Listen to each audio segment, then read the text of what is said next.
Wow, a house made of gingerbread. Come on in, my darlings. The best candies are inside. We were tracking raptors in our ground tracker when our searchlights discovered a giant Stegosaurus! This thing rules. This thing rules. Oh, hey, what's up? I'm Brian Altano. And I'm Max Scoville. This is a show where we discuss something we love, Unpack why we love it, explain where it came from, try to remember our first impressions of it, share our weird stories about it. maybe learn something new about it along the way. But first and foremost, we're here to celebrate the fact that this thing rules. Hello and welcome to This Thing Rules, an episode that's very special because this time I'm going to surprise Max with three things that I know he thinks rule. I love surprises. Surprises rule. This is great. I like variety and I like surprises. So it's gonna be a good time. Okay, so two of these I know for sure you think rule. The third one could go either way, but I think now that you're a dad, you might be into them more. Do you want to hear all three? No, give me the first one first. I wanna take this the one little bite at a time. The first one is gingerbread houses. Gingerbread houses. Wow. So I was thinking about this. Gingerbread houses used to be a thing that you would maybe make once a year around Christmas, and then weirdly it's become this, I don't want to call it a cottage industry, but damn it. Boo. Yeah, but it's become this thing that are available all year round for different holidays. And my wife and kid just built a haunted gingerbread house, right? Because like Target, Trader Joe's, all these people now, they have their own version of like a spooky Halloween gingerbread house, and it's got like, edible graves in front, and there's just like, it's a better use, a bigger excuse to use chocolate icing rather than like green and red icing, which nobody likes. I think a haunted gingerbread house is like arguably superior because agreed. If it looks all fucked up like a gingerbread house almost definitely will on some level, it actually kind of lends itself to the, the subject. But also, if you look at, iconic gingerbread houses, who lives there is a witch who's going to eat children. Like the whole reason they exist is for scary stuff. So I just got and read to my kid the Hansel and Gretel Stephen King adaptation, which is great. I believe he also does the audiobook, which is if you want to hear like a 90-year-old haunt of a man read a children's book. So that was the one where they got the costume designs that Maurice Sendak did for like a stage play. I believe a lot of it was like the paintings they did for the background of a stage play that Maurice Sendak did, and then Stephen King basically wrote a story around them, and it's a very beautiful children's book. And even if you're a grown-up, it's like it's dark and fucked up, and he did some interesting things with the story, but it's mostly on brand. But yeah, it's about a bunch of kids going to basically a candy house in the middle of the woods where a witch is trying to fatten them up so she can eat them. And the house is an illusion. It's not actually there. But it led to the idea that, making a house out of candy is cool because it is cool. It is cool. Yeah. And so it turned into a thing that people do as a tradition for mostly for Christmas. But now I think we get it out of our system at Halloween. We've like, the older my kids gotten, the more we've kind of like, Christmas is like maintained the same. It's kind of hovered around the same excitement, and a kid will always like Christmas more because they get to wake up on Christmas morning. There's a mountain of presents and all this stuff like that. But Halloween for us has become like this thing where we decorate inside the house, decorate outside the house, get into like costumes and, Halloween parties and all that fun stuff. And like we have a really good neighborhood for trick or treating. So we just get really into Halloween now. So yeah, we built this candy house, and like you said, it's kind of wobbly and fucked up. My kid did some parts that just looks like, it was like a crack house that got run down, and it comes with like a bag of candy bones that you can use as like the doorknob, or you can just dump all over the front lawn and be like, skeletons were killed here or whatever. So yeah, what are your thoughts on gingerbread houses? So I guess I'm curious. I do think they rule. I think the confusion about them, or my personal I don't know, hang-ups, or like I never really had them as a kid. Did you have them growing up, or did you make them? Or we so they didn't. I feel like I'm so old that I don't necessarily remember buying kits of them as a kid. I think that's a newer thing. Yeah, because I think I remember my mom making like making the panels. Like, I don't even know how, maybe she just baked like a big thing, and she was an architect. So like she was used to, you know, cutting stuff out of foam core and making to scale models of functional buildings that ideally wouldn't collapse and kill people. And so I think that we had a leg up there, but I don't remember going to stores and buying them. And if I did, it was probably not until I was like 12 or 13. And I always remember bringing them back home and they'd be all like cracked and fucked up. Yeah, and you got to do some fix like them with icing. Exactly. Yeah. No. So your mom was an architect, so I feel like you had an edge there, and my mom was a chef, which was actually a disadvantage because she was like, "Oh, I don't like that heavy American gingerbread. I like to make them thin like ginger snaps." And so like, I don't think we even tried to make a gingerbread house. We do like, you know, gingerbread men and things and stuff, little animals or whatever, and, you know, ice those, but like never did the full house. And I remember seeing those like Good Housekeeping magazines that are always like the most impressive gingerbread houses you've ever seen. Yes. And they got like gumdrops on the roof, and they got the candy canes, and they got like a 2-car garage with gingerbread cars in it. It's all great. And you're like, oh, that's amazing. And then you look at how much effort that actually takes, and it's just not worth the price of admission. It's not worth it. Yeah. I mean, the thing is though, is do you eat them? Do you eat a gingerbread house? Okay, so I have a very interesting response to that. A couple years ago, my kid and I decided part of the tradition of making a gingerbread house is that when like the season is over, we bring it out into the yard, and I set up a tripod and a camera, and I shoot a slow motion video of me dropping like a 35-pound weight on it. And so you see a gingerbread, and it's sort of like for the Christmas one, it's symbolic of like, all right, we're done with like, you know, fucking sitting around and eating cookie season. It's time to get back into healthier habits. Like I like the very idiotic, like, you know, local gym advertisement commercial aspect of like a slow-mo video of like a weight falling onto a house and destroying it, a gingerbread house. And so like I bought her this gingerbread house last Saturday, and her and my wife built it that afternoon while I was doing something. I was putting up decorations or something like that. And the second we picked it up in the store, she goes, "Yes, this is awesome. Are we going to drop a weight on it?" And like, it's one of those things where people are just kind of looking around. They're like, "Wait, what the fuck?"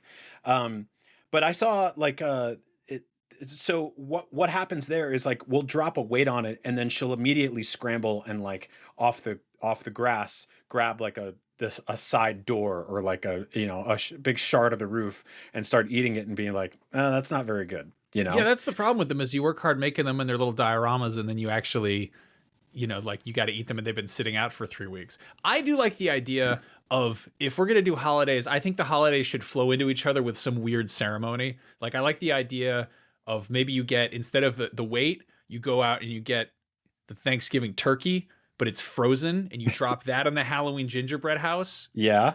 And then when it's time to, I don't know, a segue from Thanksgiving to Christmas, you put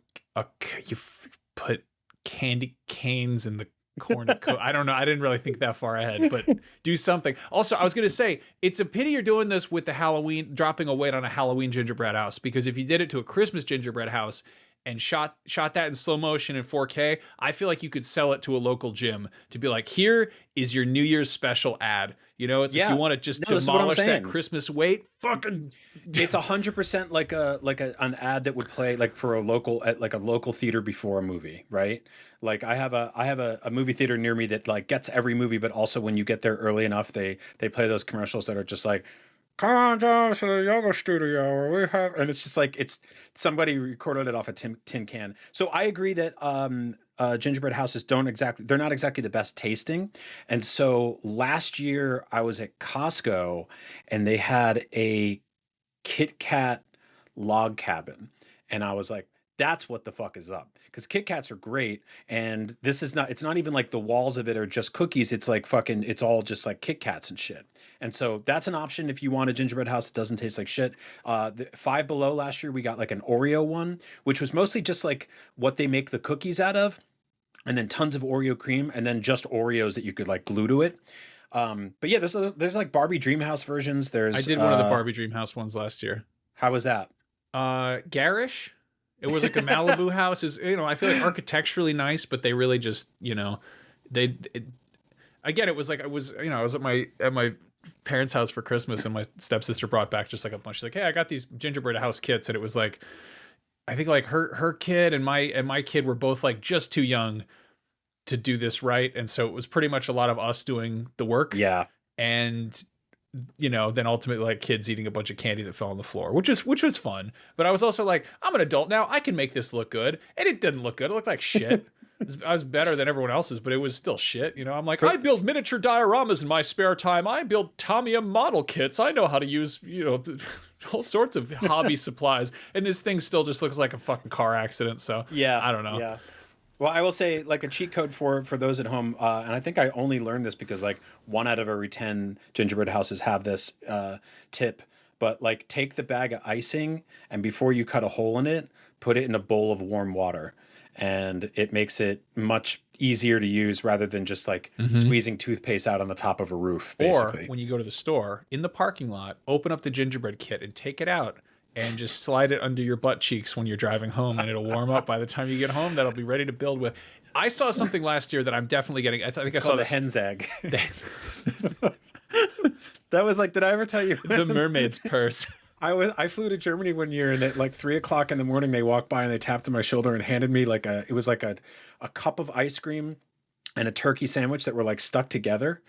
And the turkey sandwich was frozen. And I like turned to the person sitting next to me, and I was like, what am I supposed to fucking sit on this thing and thaw it out like a hen's egg? And they were like, what? And then went back to science. I love to wake up on an 11-hour flight with some man who's speaking a language I don't know, telling me working out his type 5 or whatever. Use your body weight to warm this sandwich up. I saw something last year. I think it was right after Christmas. Otherwise, I would have 100% jumped on it. They do a charcuterie house. Have you seen these? No. Yeah, they do. I mean, it's a similar deal where it's a little kit, but it comes with a bunch of like salami and cheese and stuff. And instead of it being gingerbread, it's like flat, cracker, flatbread, whatever. And you, I guess, glue it together with cheese or something. I saw it in like the cheese section at Safeway or something. And I'm definitely going to track that down this year because like I feel like that's a fun thing to put out at a little holiday gathering. And it's that's awesome. I need one of those. We do like the Halloween charcuterie thing because my wife's birthday is like right after Halloween every year. And so we always have people over, and I'll do the thing where it's like you can basically make like a skeleton out of it, and then just like cheeses and organize like the bread, everything that just looks like a decomposing man. Love it. People love to eat that. So yeah. All right. What's surprise number 2? What's the other thing that rules? I think gingerbread houses rule. I think they're great. They're definitely like the sum of the parts of the concept rule. The actual individual things, I'm kind of like, I don't know. I got notes, but whatever. It's a good thing. They're definitely a net win for society. Okay, well, here's something I definitely know you think rules because you have a tattoo of it. Zutton, a.k.a. Snaggletooth. From Star Wars. Snaggletooth. So Max, yeah, why does Zutton, a.k.a. Snaggletooth, in all of his various colors and heights rule? Okay, so Snaggletooth is actually a sort of a mix of 2 different cantina aliens. Snaggletooth is the name of the action figure Kenner made in the 1970s.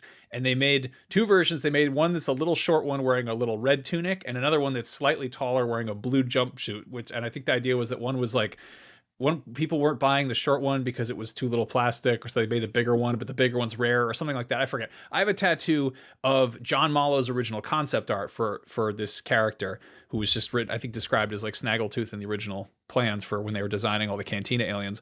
I love this. It's a great picture. John Mallow did the costumes for Alien. Like, he worked in a bajillion great movies. Amazing costume designer, but costume designers aren't great artists on paper. So it kind of looks like a 3rd grader just drew a bunch of monsters. And I just love the idea of like George Lucas sitting down with this like, established Academy Award winning like British,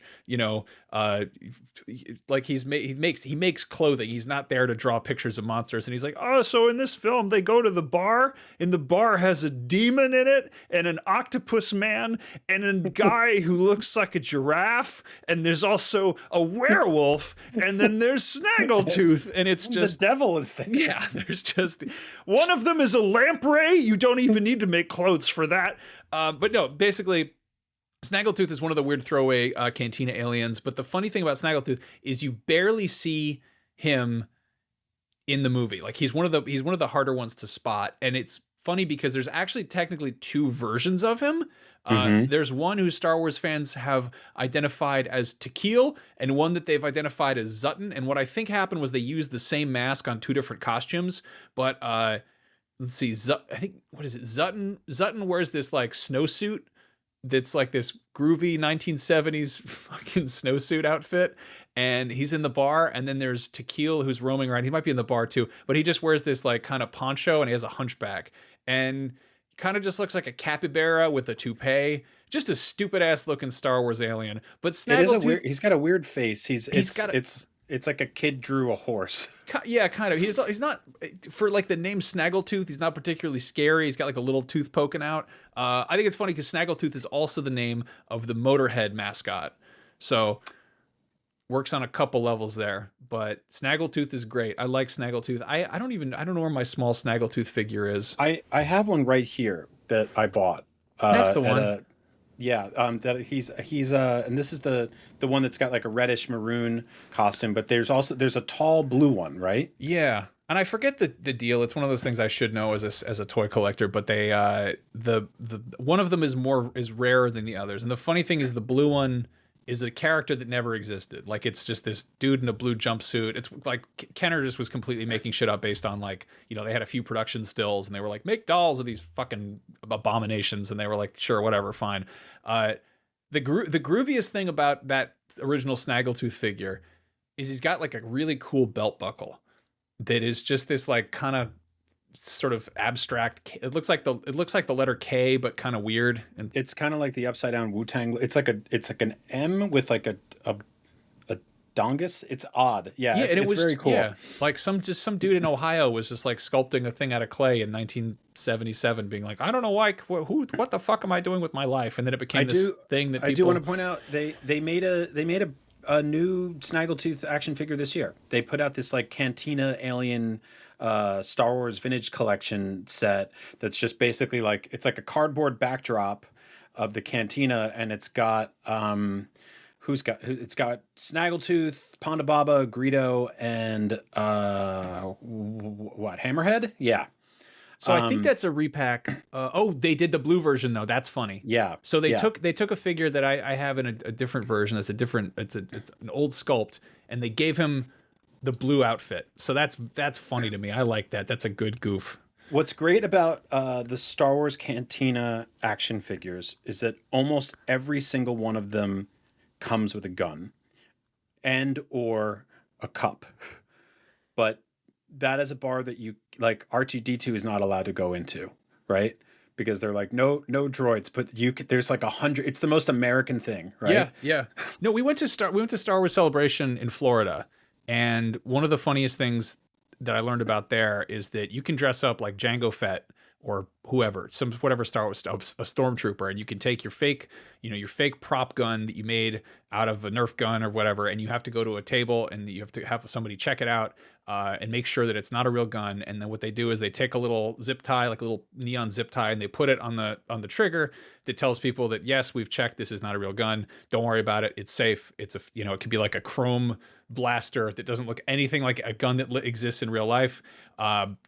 But they make sure that gets checked for safety. But also, it's Florida, so you can just open carry.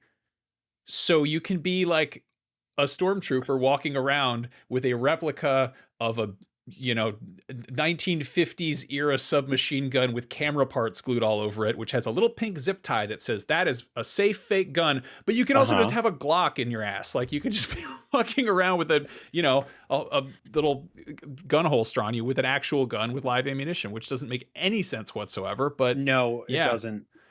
That wonderful. The floor is lava. It's just all. It's the floor is lava. Yeah. Anyway, that's Snaggletooth. The last one I have for you today. I think you think this thing rules, but I think it rules. I don't know a lot about it for something that I thought I brought to the table, but I think it's cool. I love this build up. Hold on. I just want to relish it. Can you say more about it without saying what it is? Yeah. So this thing is it's old and great and big. And you've seen it. You've held them. Not the real ones, but the toys, and that it's the Stegosaurus. It was. I was like, the Titanic, a miniature horse. I don't know where we're going with this. No, I wanted to surprise you with the Stegosaurus. I like a Stegosaurus. I don't even know if he's great, right? I think that's a top 3 dinosaur. I think so too. I think it's definitely. I think it's one of the. If there this is a nonsense statement for an adult to make. I think if there are primary colors of dinosaurs, it is T-Rex, Brontosaurus, or some long-necked variation of that, and Stegosaurus. I think a lot of people will be like over Triceratops. Yeah.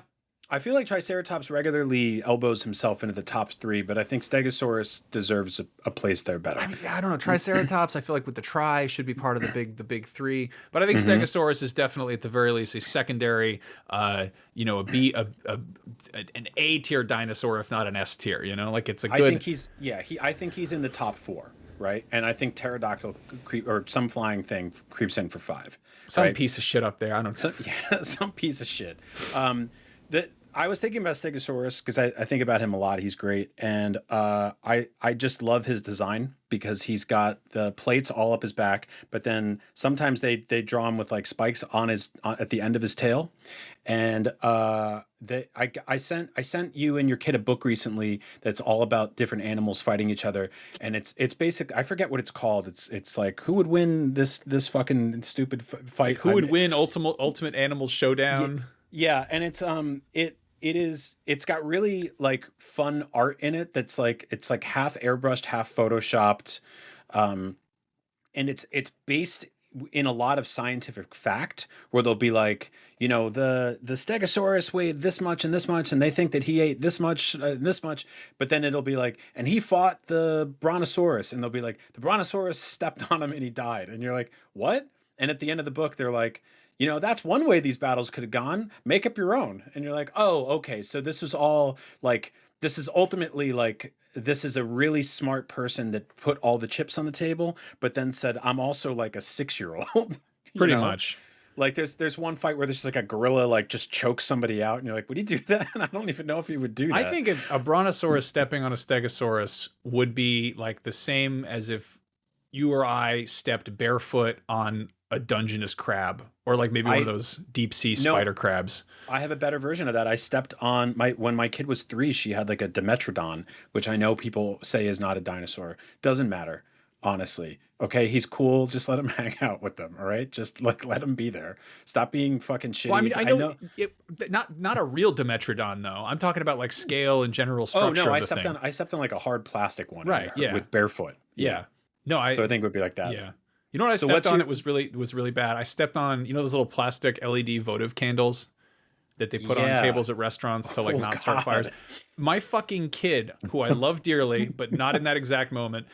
It was the night that the Switch 2 went up for pre-order, and I'm just like scrambling between fucking bestbuy.com and bouncing around. I stepped full weight barefoot on one of these things, and it just went like just straight into the middle of my foot and made like a just like 1/4-inch diameter hole. Like it looks like somebody shot me in the foot with an air rifle. Like it was just the deep, and it was like blunt force, and it's not a sharp thing. Like it's a rounded plastic thing, but I stepped on it hard enough that it just went straight in there. And then I went hobbling all over the house, like looking for my phone to do some like 2-factor authentication to log into GameStop or whatever the fuck I was doing. And I left little bloody footprints all over the place. And I was like, I didn't even get a Switch 2. You had to fucking give me your pre-order. But anyway, that was stepping on a plastic candle. Imagine stepping on a Stegosaurus with the same force. That would be terrible. Bad. So I think like if a Brontosaurus were to step on a Stegosaurus on purpose, like to really kick it properly, I think that would probably, you know, that would kick its ass. And I think it also might, you know, it could probably kill it in the process, but it would also really hurt its foot, you know. And I like that we're basing this on things that we've stepped on as humans that aren't actually alive. But I mean, think about what it was like to be like a T-Rex back then, you know. I'll try. King of the jungle, you know. Yeah. President of the earth or whatever, and you're walking around, you see compies and shit like that. You're just eating those, like I eat fucking gummy bears, And then, you see a brontosaurus and you're like, I'll nip that motherfucker in the leg or the tail and I'll kill him.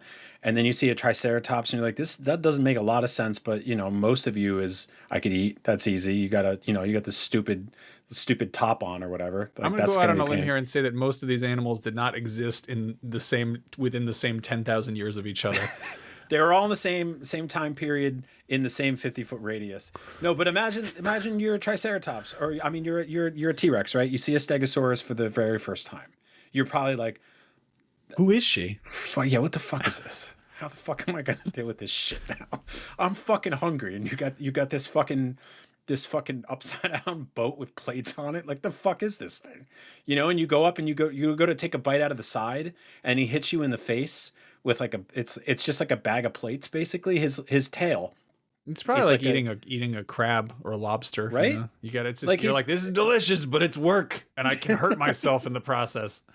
Got to be a fucking pain in the ass. And like there's all this stuff on the side that probably looks like great meat, that you could get in there and eat it all up. I know that, like, they're like, they went back and they're like, dinosaurs had feathers, and I'm like, yeah, that's probably true, and I can totally see that with an Archaeopteryx or a Velociraptor or a Deinonychus or a Dilophosaurus. I was going to say this. I know exactly. I was about to say the same shit. I can't fucking see it on a goddamn Stegosaurus. Where are they going to put the feathers?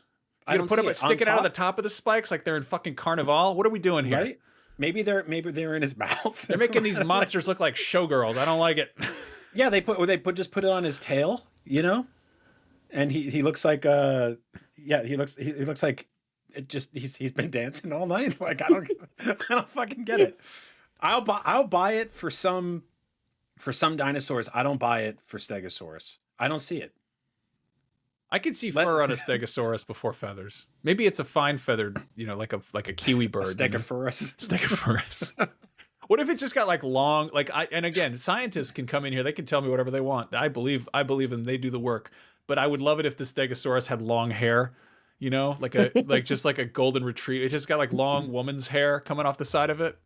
Imagine just a Stegosaurus. It's just loping around, and it looks like it looks like a depressed anteater, but it's got spikes sticking out the top of it. What a treat that would be to see. Are you saying like what people do to, like, what assholes do to, like, the designer poodles or whatever? Like, if someone did that to a Stegosaurus, that would be interesting. I wasn't thinking like curly hair. I was thinking what are those? Well, like a Lhasa Apso or something, like those dogs that have the hair that just looks like a woman's hair. It's just like long. It looks like a baby deer covered in wigs. You know what I'm talking about? I do. Yeah. I've been watching a lot of dog shows, and I keep forgetting the names of all the different dogs. There's too many types out there. I gotta say, like, there's a thing that goes off inside of me, which is sort of like when someone starts giving away all their stuff. It's the same thing with, like, when a friend says, I've been watching a lot of dog shows. I want to tell you about a thing, and I'm required to do like a mental health check. Okay, no, listen, it's okay. I have friends over. We do it together. It's like a group thing. It's good, really, it's totally, it's not sexual mostly, but okay. Everyone knows, like, the Westminster Dog Show, right?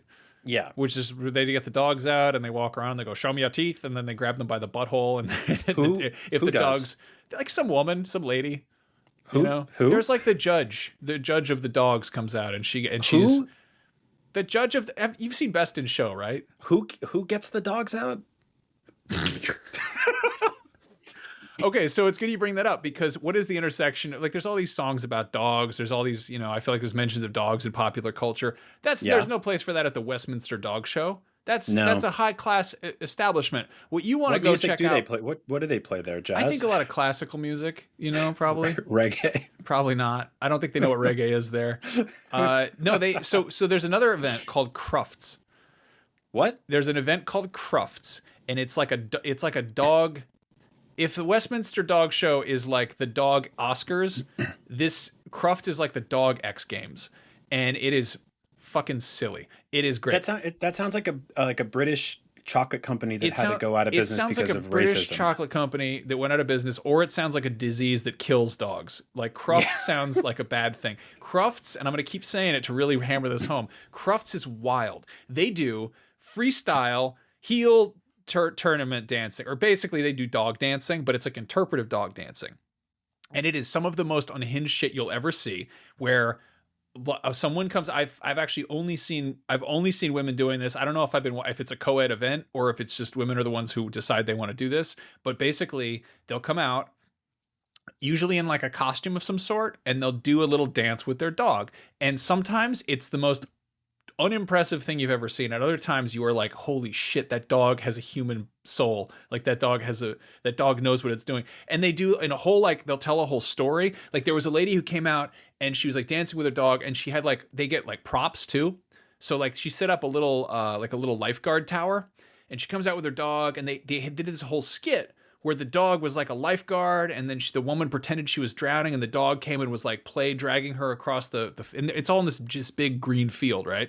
And they rehearse it enough, but the cameramen don't do that, so it's shot like a sporting event with people who don't know what the fuck is going on. So if a lot of the choreography I feel like is lost by awkward cuts, but basically she starts out, she's doing this whole thing to the Baywatch theme, and then it cuts to the Jaws theme, and suddenly the dog is pretending to be a shark instead of a lifeguard. And it's this whole, like, they tell this whole story by doing dog dancing, and it's When you're watching this, are you clapping? Are you laughing? Are you having a good time? It's really all the above. We're putting on, I think we were like, let's watch, I don't know, I think it was one of those things where like we were hanging out with friends, and like my wife was going to go down and, put our kid to bed. And I was like, oh, let's watch something, stupid to kill time until she's, we can throw on a movie or whatever we actually want to watch. And we're like, pull up YouTube, and we're shuffling around like, oh, Westminster Dog Show. And that's like good background bullshit. You just see the dogs doing their thing, and the lady goes, show me your teeth. And then she grabs them by the butthole or the nutsack or whatever. The dogs have to not react. It's very weird. But it popped up in the recommendations. We're like, Crufts, what the fuck is this? And it's interpretive dog dancing, and it's a fucking riot. It's so much, and it's one of those things where it starts out and you're like, get a load of this idiot and these losers, and then suddenly the dog starts doing incredible stuff, and you're like, oh my god, look at them go. So what? Side note, this hasn't been about Stegosauruses in like 10 minutes. It doesn't matter. What does your dog think of you watching this? Oh, he hates it. He hates it. I would be so fucking jealous if like, say for instance, like my wife was and her friends were watching like an Amazing Husband competition on TV. So that's the thing is, I'm just sitting there on the I think like, the only comparison there would be if your wife and her friends were watching an Amazing Husband competition on TV and you were on some hallucinogen that made you think that there were husbands coming out of the TV to try to kill you. So my dog sees the dogs on TV, and they're doing like, they're wearing like little tuxedo vests, and they're dancing around to like Mac the Knife or whatever. And that's weird. They actually did multiple numbers that were about like shark songs. That was odd. But no, he'll just see the dogs on the TV and he'll just lose his shit and get upset by it. It's really annoying because he's like, sometimes he's completely unfazed by the most thing where I'm like, there's a guy on the porch knocking the door, and he's like, is there now? And other times I'll fight a dog in Metal Gear Solid, and he's like, ah! It's just like, come on, man, work with me here. But yeah, he does not like any dog shaped silhouette on the television. But other times he doesn't care what's going on the television. So it's kind of a roll of the dice. That's amazing.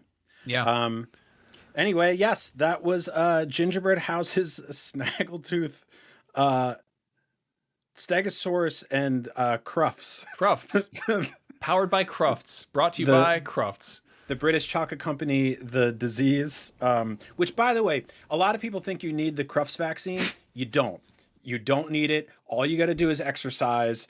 People don't need all these medicines anymore. It's all this crazy talk about it. You don't need the Crufts vaccine. You'll be fine. Okay? It's just Big Pharma trying to sell you on dog shows. I think they have some big farmers on there doing some dog stuff. It's basically like if there was an entire sport that was the end of Babe, except it was dogs, not the pig.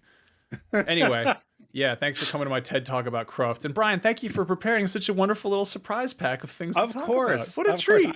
I know, I love it. It's like a loot crate, but stupider, right? Yeah. Like just an advent calendar. That's actually what we should do for December. I should find some way to make this more of an advent calendar situation. Oh my God, that's a great idea. Yeah, just really surprise you. Well, but yeah, that was This Thing's Rules. Go find out more on patreon.com/thisthingrules, where you can leave episode suggestions, like some of the silly ones that we're going to get to very soon, and also support the show and find out more about Crufts. Yeah. Ask your doctor about Crufts today. Yeah, if it's been a while since a doctor has looked at you like, what? Then ask your doctor about Crufts disease. But you got to whisper it too, so the doctor doesn't get. You got to be like, "Hey, doc, I want to talk to you about Crufts." Anyway. And he'll be like, the British chocolate company that shut down from racism? And he'll be like, no, the dog show. And he'll be like, why are you here?